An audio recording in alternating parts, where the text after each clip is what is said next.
जब भगवान राम रावण का वध कर माता सीता और लक्ष्मण के साथ अयोध्या लौटे तो पूरी अयोध्या नगरी दीपों से सजी थी।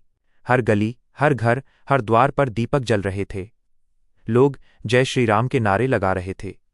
भरत जी ने उन्हें राजगद्दी पर बैठाया और रामराज्य की स्थापना हुई, जहां न्याय, प्रेम, समानता और शांति का साम्राज्य था।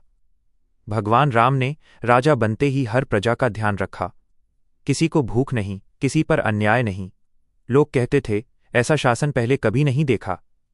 माता सीता राजमहल में थीं, पर अब उनका जीवन राजसी सुख से भरा होने के बावजूद भीतर से बहुत शांत और विनम्र था। लेकिन समय के साथ एक बात ने सब कुछ बदल दिया।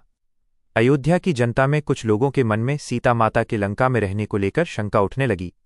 एक दिन एक धोबी ने अपनी पत्नी से कहा, मैं सीता की तरह किसी पराये घर में गई स्त्री को स्वीकार नहीं कर सकता। यह बात राम जी के कानों तक पहुंची।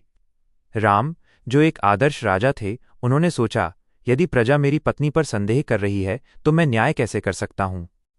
राम जी के हृदय में तूफान मचा। वे जानते थे कि सीता निर्मल हैं, पवित्र हैं, पर एक राजा के रूप में उनका कर्तव्य था कि वे प्रजा के मन में उठी शंका का समाधान करें। उन्होंने बिना सीता को बताए लक्ष्मण से कहा, सीता को ऋषि वाल्मीकि के आश्रम के पास छोड़ाओ। लक्ष्मण का हृदय टूट गया। माता सीता समझ गईं कि यह निर्णय स्वयं राम जी का नहीं, राजा राम का था। आंखों में आंसू लिए वे बोली, जाओ लक्ष्मण, मेरे प्रभु से कहो, सीता उनके आदेश का पालन कर रही है।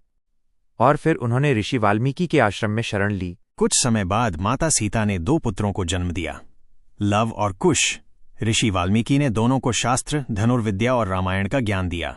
लव कुश बड़े हुए तो वे बहुत बुद्धिमान, शूरवीर और धर्मपरायण निकले। जब अश्वमेध यज्ञ के दौरान भगवान राम का अश्व वाल्मीकि आश्रम तक पहुंचा तो लव कुश ने उसे पकड़ लिया। युद्ध हुआ और अंततः भगवान राम को ज्ञात हुआ कि ये दोनों उनके अपने पुत्र हैं।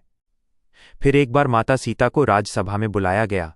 राम जी ने कहा, सीते, मैं जानता हूं तुम पवित्र हो, पर प्रजा को भी विश्वास हो जाए।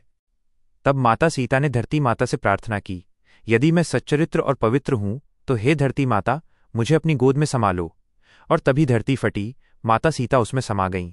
धरती माँ ने अपनी पुत्री को सदा के लिए अपने आंचल में ले लिया। माता सीता के चले जाने के बाद राम जी का हृदय रिक्त हो गया। उन्होंने वर्षों तक शासन किया, पर उनके भीतर सीता का वियोग सदैव रहा। अंततः उन्होंने सरयू नदी में प्रवेश कर लोकों का त्याग किया और विष्णु लोक को प्राप्त हुए। यह कथा हमें ये सिखाती है कि धर्म का पालन करना सबसे कठिन तब होता है जब वो अपने ही प्रियजनों के विरुद्ध जाना पड़े। सीता और राम का प्रेम अमर रहा। उनका त्याग अनंत काल तक मानवता को धर्म, मर्यादा और सत्य का मार्ग दिखाता रहेगा।